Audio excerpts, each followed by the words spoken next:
Lord Blood-Rah's nerve-wracking Auditorium is made possible by Lord Blood-Rah's Patreon supporters. Information at patreon.com/Lord Blood-Rah. I'm so glad you're here. Allow me to introduce myself. I am Lord Blood-Rah. I host horror and science fiction films on my TV series, Lord Blood-Rah's Nerve-Wrackin' Theater, but here, in this cool, intimate darkness, I'll be presenting tales of horror and the uncanny solely for you, alone. In this auditorium within your mind, you will coalesce the settings and the players from the ether of your imagination. Your terror will be your own creation. This is the sorcery of sound, the subtle magic of old-time radio, horror.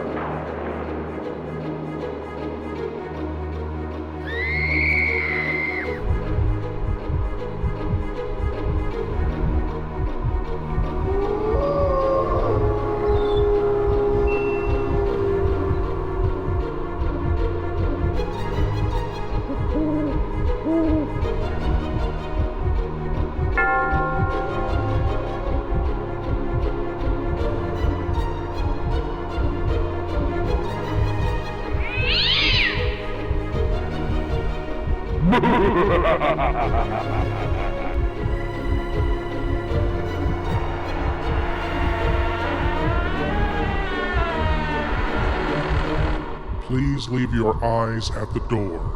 You will not need them. This is Lord Blood-Rah's nerve-wracking Auditorium. Science has given us wonders.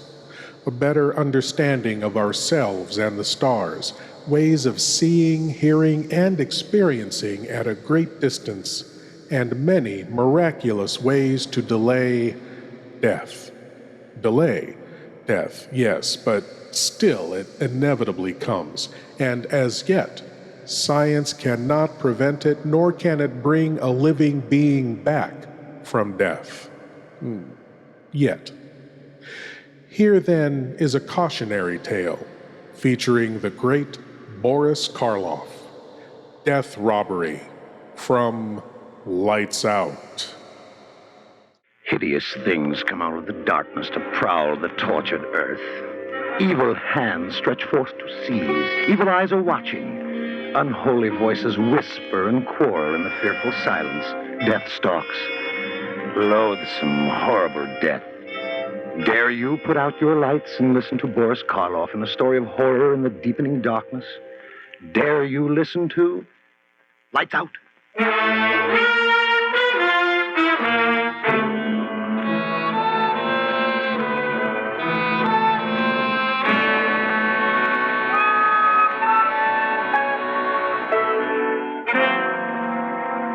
I'm glad you brought up the question of ethics, Ed. Sometimes I think science is too ethical. Stands in the way of research. I don't know, David. Take your work, for example. It's wonderful, but you have to be very cautious. I think working with monkeys is about as far as you should go right now. Oh, but Ed, David is past that stage. Why not show Ed the one you worked on today, darling? If you'd like to see it, Ed, it's right in the lab. Yes, I would. I saw it last night after you injected the poison. I'll get it, David. Thank you, dear. It's in the second cage. Ruth's a wonderful girl, David. Must be a big help to you in your work. Don't know what I'd do without her. But if she ever gets too interested in pure science, I'm going to lock her out of the lab and just make her go back to being a wife. How do you find time for a wife? Now, look here. All you practicing surgeons think the research man is a machine. Not me, Ed. Ruth means more to me than all the discoveries I might make. Her happiness is all I live and work for. Well, I can't say that I blame you. She's a very charming person. Here he is. Same one you saw last night, Ed. Stone dead. And there he is, just as healthy and alive as any other monkey. Why, it's amazing, David. Naturally, I've followed all the experiments along this line, but you seem to have progressed much farther. David can't go any farther with animals. He's ready for the next step, and he can do it. Well, I'm all for research, David. But you have a moral obligation in this sort of thing. How do you know it'll work with human beings? Oh, you're a surgeon yourself, Ed. You know that human beings are animals just like all the subjects I've used. I know it'll work. Well, knowing it won't get you far with society. You'll have to submit proof. I know that, and I've tried every way I can think of to get a human being to demonstrate on. He's tried insane asylums, penitentiaries, everywhere. No one will listen to me. Well, in a way, you can't blame them. Even to me, with my training, the idea seems, well, blasphemous. My dear Ed, you can't stop scientific progress because of a so-called moral concept. Besides, what could be less blasphemous than to triumph over death? I'm sorry, but I can't see it that way. I wouldn't want to try it on me. When I'm dead, I want to stay dead. Oh, that's foolish, Ed. Well, if I die first, I want David to use me for a subject. Ruth. Don't look so startled, Ed. She's always been my strongest supporter, but I'm not going to use her as a subject. I like her too well as a wife. Still, it gives me the shivers to hear you talk that way, Ruth. Well, why? I've seen David's work grow to where the technique is perfect. Before long, his experiments will be recognized by the whole medical world. And if I can help him achieve that goal, I'm willing to do anything. Living or dead. I mean it.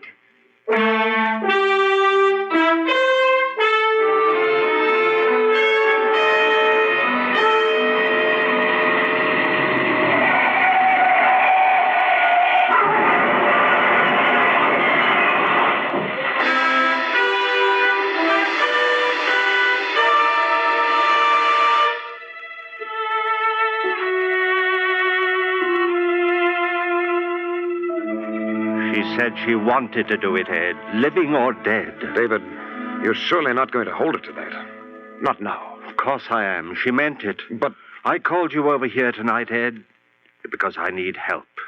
Don't tell me that. But I want you to help me bring Ruth's... To bring her here? That's exactly what I mean. David. Will you help me? Or must I bribe some stranger? David, why don't you give this thing up? It's inhuman. Ed, if I succeed, I'll have Ruth back.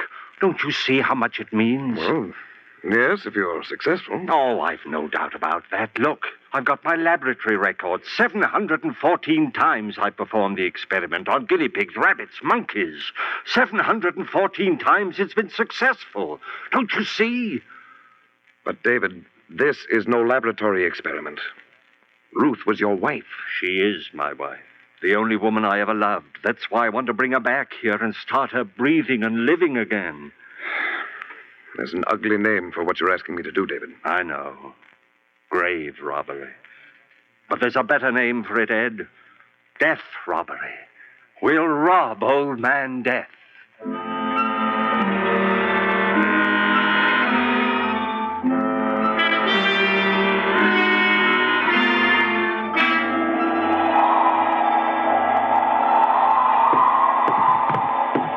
Kick the door shut.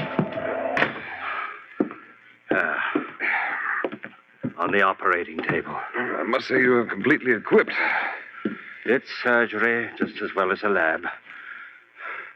Everything we need is here. There. Well, it's done. Not yet. You mean you want me to stay? Ed, listen. Ever since Ruth, well, I guess I've leaned on you for everything. I won't ask you to stay, but I do need you. Just a little longer. All right, David. I'll stay. Ruth will be the first to thank you when we succeed. David, I'll always doubt this until I see Ruth living, breathing, smiling again. It won't be long, just a matter of 15 or 20 minutes. If nothing happens. What will you do if your operation doesn't work? Then you'll have just one more job to do as my friend. And that? Will be to bury both of us. Oh, now look, David. If Ruth isn't alive again within a few minutes, I'll have lost her forever. And I'll have proved that my whole life's work is useless. I'll have reason enough to use any of a dozen tricks that any good surgeon knows. End the whole business. Oh, but don't look so horrified, Ed. We won't fail. Let's begin. I should remind you once more, David, that you're usurping powers that belong to God Almighty. I like to think that Providence has wisely held back the knowledge of things like this until we knew how to use them, and I know how. Hand me that large beaker. All right. I'm not going to back out on you, David.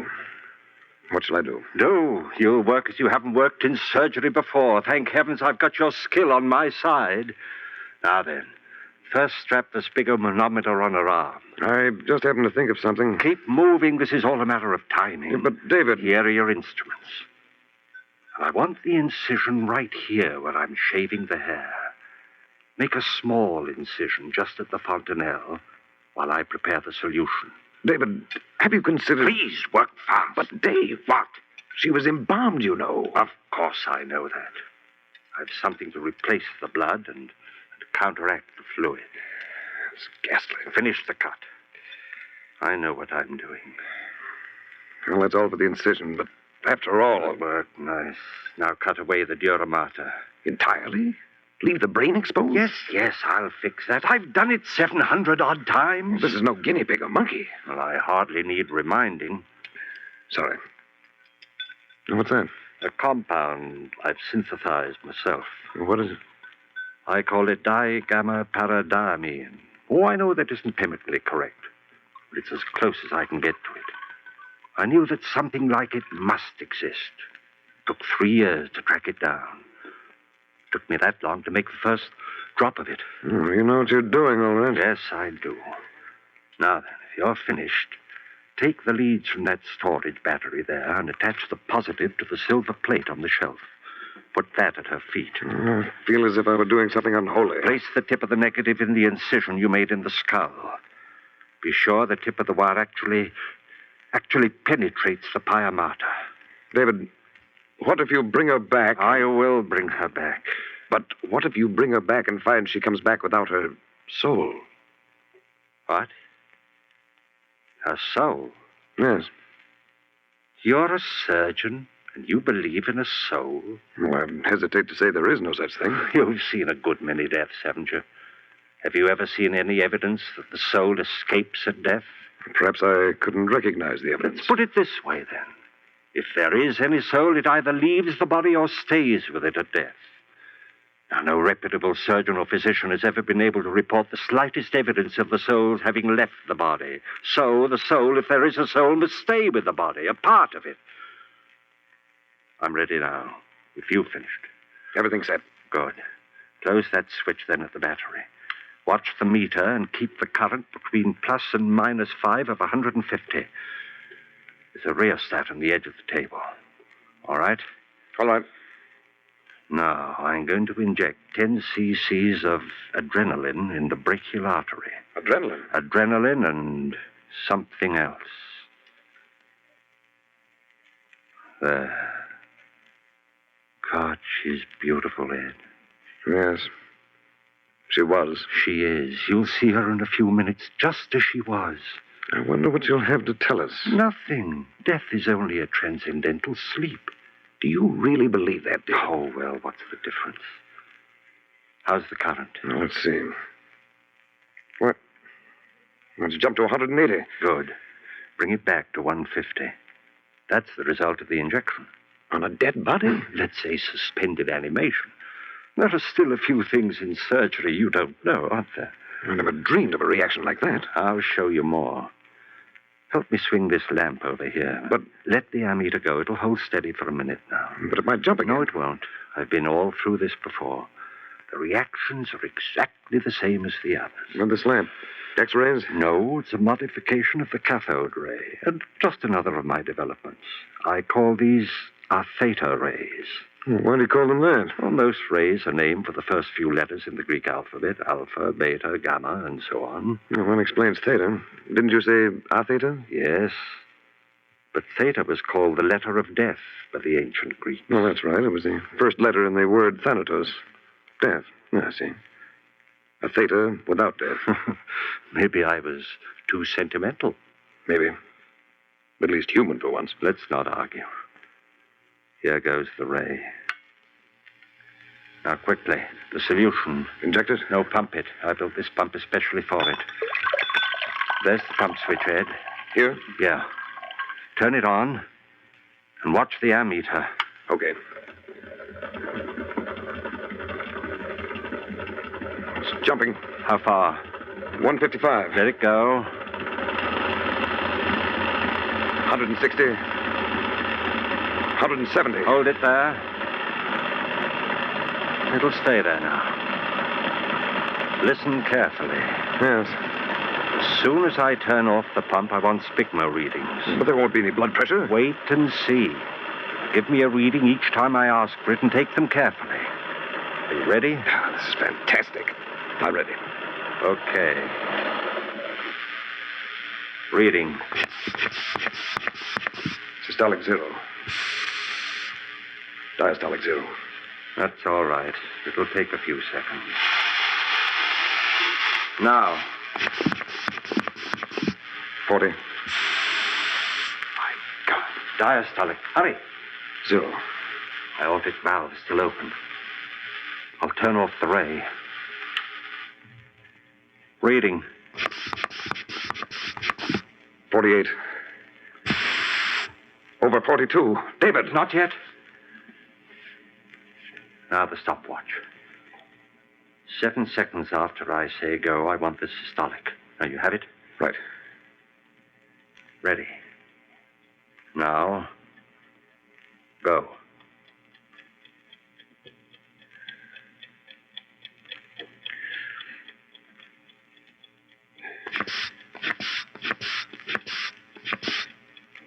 $60. Good. Just what it should be. Lord, look at my hand. Well, I don't wonder. Ruth, darling, just a few more minutes. All right, Ed. Now the ray again. We'll know the answer very soon.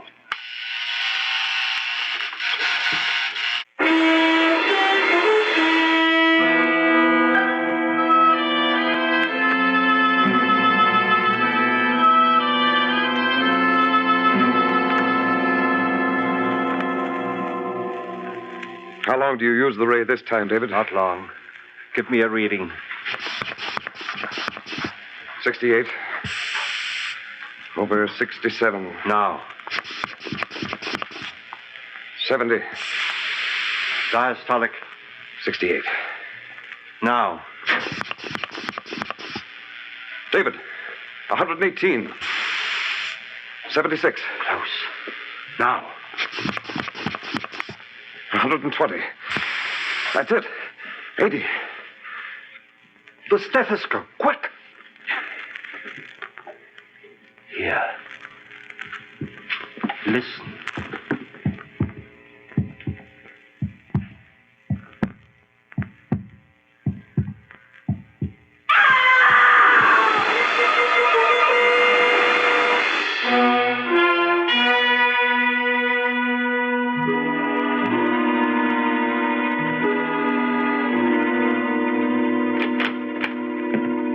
Still asleep? Yes, almost a coma. She's all right otherwise? As far as I can tell, her respiration's normal, pulse just a tiny bit fast, and the reflex is slow, but apparently all right.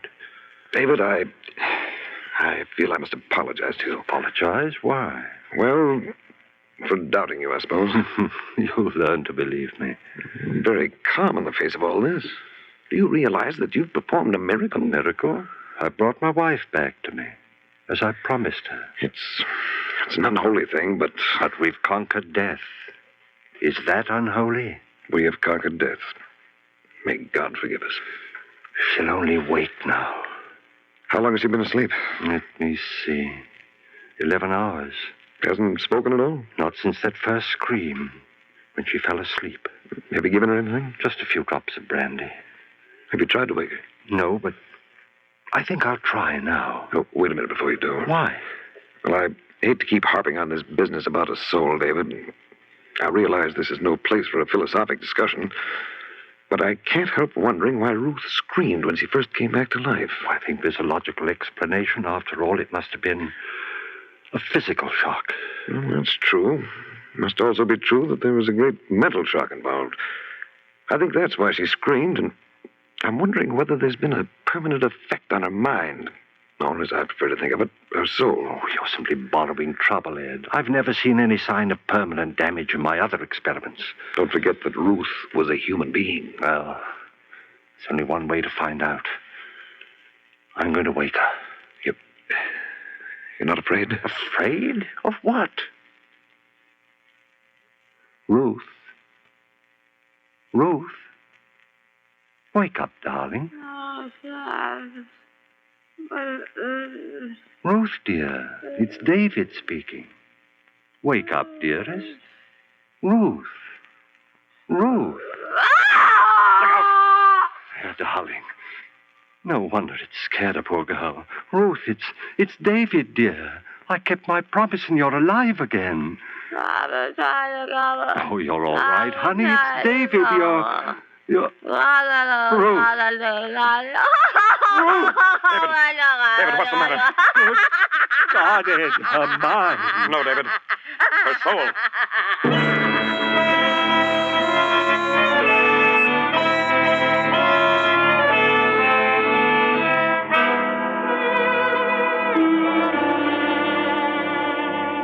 David, you'd better go out for a little exercise now. I'll stay here with her. I'll stay while you go out and walk around a bit. You've been there with her since 8 o'clock last night without any let-up.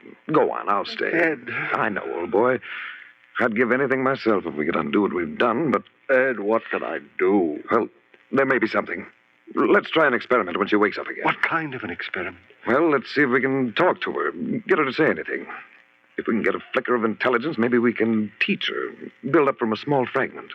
Maybe it might work. I'm going to wake her up and try it. But not now.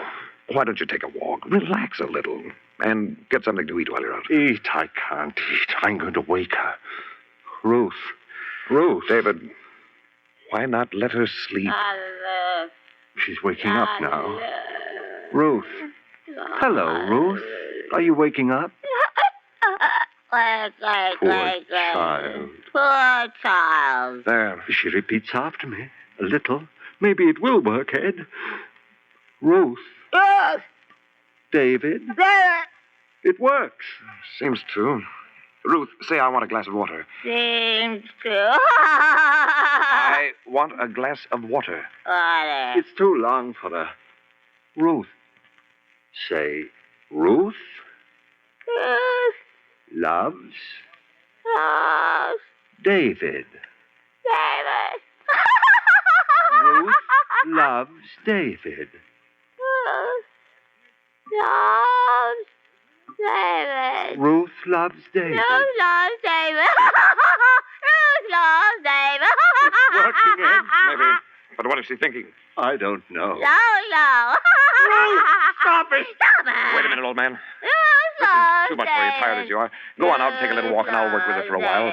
Stop. Your nerves won't take much of this. I guess Stop. you're right, Ed. I can't think anymore. Loves I'll be right back. Fine. I'll take good care of her and see what I can find out. Be patient with her. Don't worry, I will. And you get something to eat while you're out. All right, I'll try. Poor guy, this is really rough on him. Rough on him. Ruth. Ruth. We're kidding ourselves. There's nothing there. She's a parrot. Son. Never mind, Ruth. Ruth, put down that scalpel. Scalpel. You'll hurt yourself. Ruth, stay away. You devil, put it down. Think of David.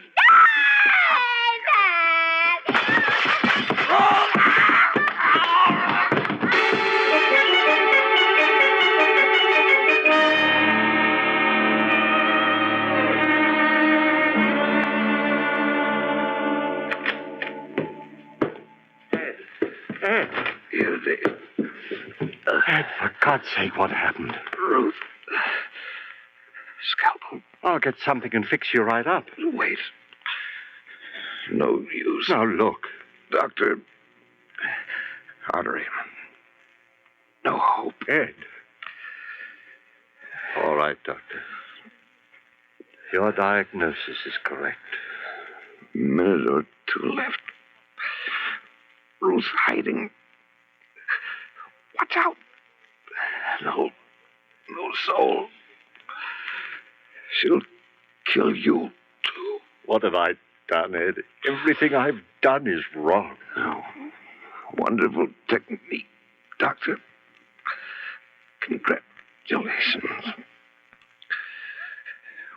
What about soul? Ed.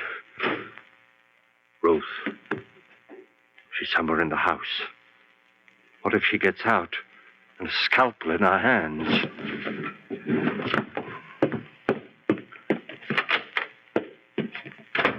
There's been enough damage. Ruth! Ruth! Basement. I'd better take a gun.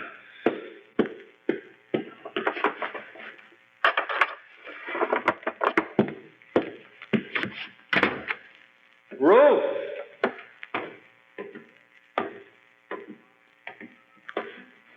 Ruth!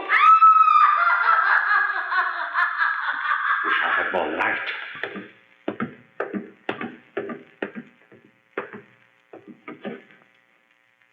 Ruth!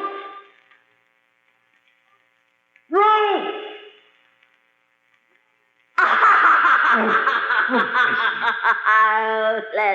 Ruth, now give me that scalpel. You'll hurt yourself. Ruth! Ruth, come back! Come back!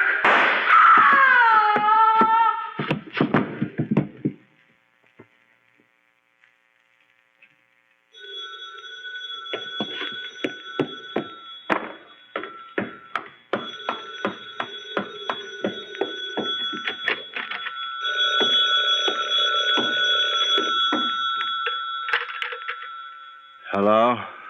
Yes? Oh. Hello, Doctor. Well, I've been busy in the lab. No, there's nothing new.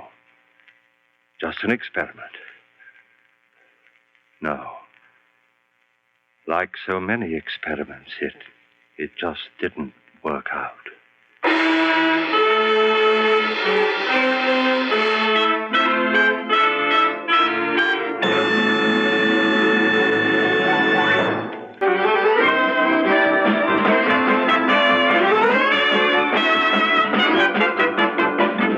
Lights Out is produced and directed by Bill Lawrence.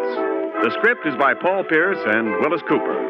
This is Ken Niles speaking for Eversharp, manufacturers of Eversharp Chick Injector razors and blades, and famous Eversharp Precision Writing Instruments. For birthdays, weddings, anniversaries, and business gifts, remember the best gift of all is an Eversharp CA pen. Buy yours tomorrow during the sensational Eversharp CA pen sale. Buy now and save as much as 60%. This is ABC, the American Broadcasting Company. Ruth was not quite the same after she returned from the dead. Was this because her soul, whatever we mean by that word, didn't return with her? Or did death dissolve everything she was into the ether, leaving behind the flesh machine to be reactivated, a ship without a pilot? Perhaps someday science will answer that question, whether or not the answer is too terrifying to know. Thank you for joining me in the Wrackin Auditorium, and I hope you'll come again. But now it's time for you to rejoin the, real world. I am Lord Blood-Rah, and I'll be waiting here for you in the shadows of your mind until the next time you seek the darkness. Good night.